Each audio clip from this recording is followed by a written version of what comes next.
It's a great advantage not to drink among hard drinking people. Death. There are better things in the world than alcohol. Albert. Oh, yes. Sir, but alcohol sort of compensates for not getting them. We are not a hugging people. In terms of emotional comfort, it was our belief that no amount of physical contact could match the healing powers of a well made cocktail. There are two kinds of people I don't trust: people who don't drink and people who collect stickers. I think the warning labels on alcoholic beverages are too bland. They should be more vivid. Here's one I would suggest: alcohol will turn you into the same asshole your father was. A drink because you are happy, but never because you are miserable. There's a phrase, the elephant in the living room, which purports to describe what it's like to live with a drug addict, an alcoholic, an abuser. People outside such relationships will sometimes ask, how could you let such a business go on for so many years? Didn't you see the elephant in the living room? And it's so hard for anyone living in a normal situation to understand the answer that comes closest to the truth. I'm sorry, but it was there when I moved in. I didn't know it was an elephant. I thought it was part of the furniture. There it comes, and aha, a moment for some folks, the lucky ones, when they suddenly recognize the difference. If you want to understand a society, take a good look at the drugs it uses. And what can this tell you about American culture? Well, look at the drugs we use. Except for a pharmaceutical poison, there are essentially only two drugs that Western civilization tolerates: caffeine from Monday to Friday to energize you enough to make you a productive member of society, and alcohol from Friday to Monday to keep you too stupid to figure out the prison that you are living in. I began to think vodka was my drink at last. It didn't taste like anything, but it went straight down into my stomach like a swallower's sword, and made me feel powerful and godlike. Alcohol makes me feel godlike.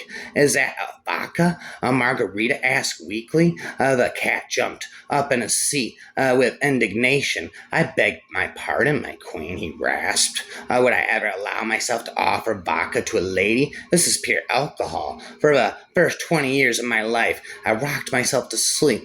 It was a harmless enough hobby, but eventually I had to give it up through the next 22 years. I lay still and discovered that after a few minutes I could drop off with no problem. Follow 7 beers with a couple of scotches and a thimble of good marijuana. And it's funny how sleep just sort of comes on its own. Often I never even made it to the bed. I'd squat down to pet the cat and wake up on the floor 8 hours later. Down I go, I'm about to fall there. Down I go, looking like a bouncy ball. Bom, bom, bom, bom. I haven't lost a perfectly good excuse to change my clothes. I'm now told that this is not called going to sleep, but rather passing out, a phrase that carries a distinct hint of judgment. Drinking is fun. It makes me feel horrible and sexy. What is your advice to young writers? Drink, fucking smoke plenty of cigarettes. I don't have a drinking problem, except when I can't get a drink. And you drink a little too much and try a little too hard,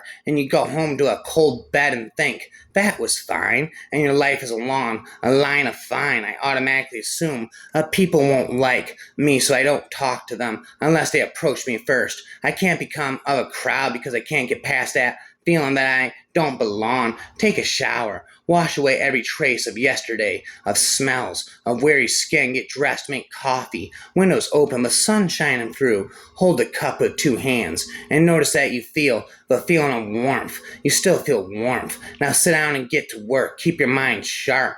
Head on, eyes on the page, and if small thoughts of worries fight their ways into your consciousness, throw them off like fires in the night, and keep your eyes on the track.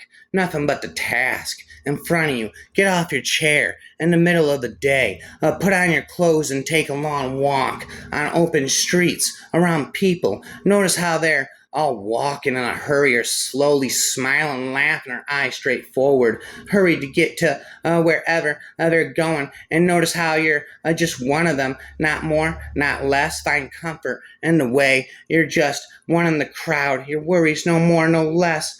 Go back home, take the long way, just to not past the liquor store. Don't buy the cigarettes. Go straight home, take off your shoes, wash your hands, your face. Notice the silence. Notice your heart. It starts still beating, still fighting. Now get back to work.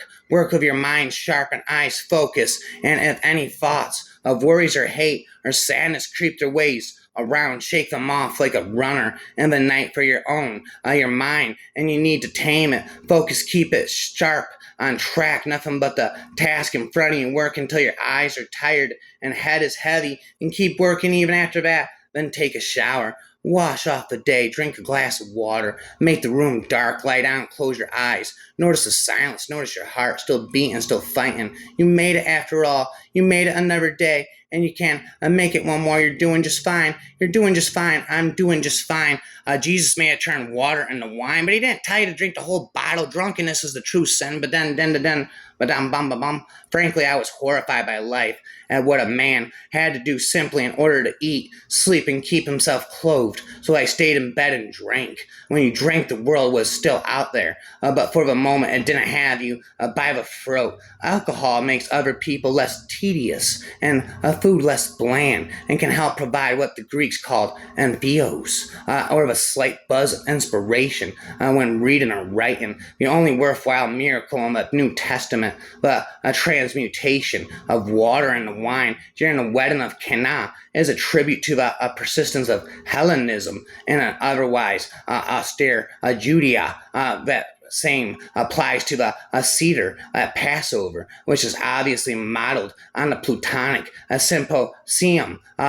Questions are asked, especially of the young, while wine is circulated. No better form of sodality has ever been devised at Oxford. One was positively expected to take wine during tutorials of a tongue. It must be untied. It's not a coincidence that Omar Khayyam, rebuking and ridiculing the stone-faced Iranian mullahs of his time, pointed to the value of the grape as a mockery of their joyless and sterile regime. Visiting today's Iran, I was delighted to find that citizens made a point of defying clerical ban on booze, keeping it in their homes for visitors, even if they didn't particularly take it to it themselves, and bootlegging it with great brio and ingenuity.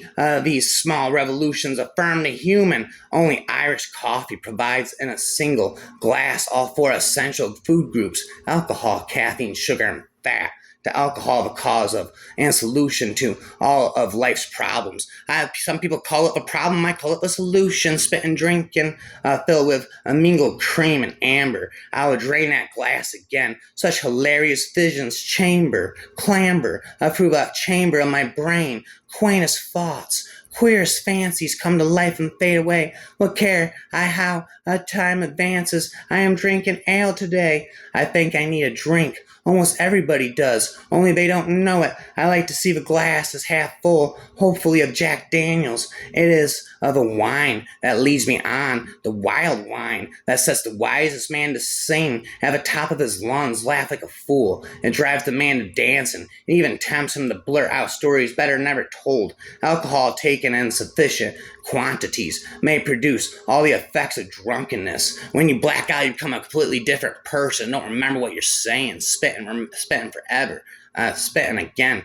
Spitting.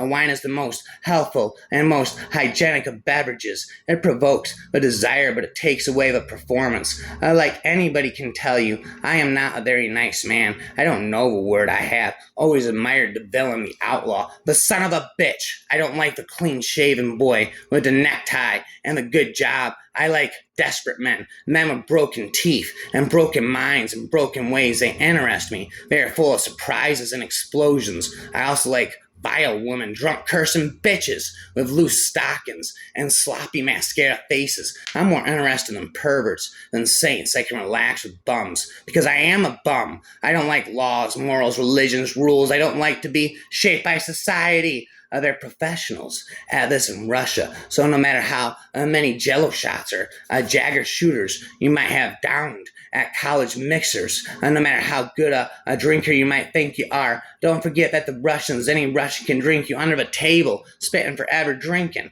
and overindulgence of anything, even something as pure as water, can intoxicate. I will not put a thief in my mouth to steal my brains. Every gathering has its moment. As an adult, I distract myself by trying to identify it, dreading the inevitable downswing that is sure to follow. The guests will repeat themselves one too many times, or you'll run out of dope or liquor and realize that it was all you ever had in common. The seasonal urge is strong in poets. Milton wrote, chiefly in winter, Keats looked for spring to wake him up, as it did in the miraculous months of April and May. 1819, Burns chose autumn. Longfellow liked the month of September. Shelley flourished in the hot months. Some poets, like Wordsworth, have gone outdoors to work. Others, like Auden, keep to the curtained room. Schiller needed the smell of rotten apples about him to make a poem. Tennyson and Walter de la Mare had to smoke. Auden drinks lots of tea. Spender coffee. Hart Crane drank alcohol. Pope Byron and William Morris were creative late at night, and so it goes. There it goes. The light of music, of whiskey falling into glasses, made an agreeable interlude. Spent forever to you. I am by infinite me, as a former alcoholic forever, for all of eternity, infinity.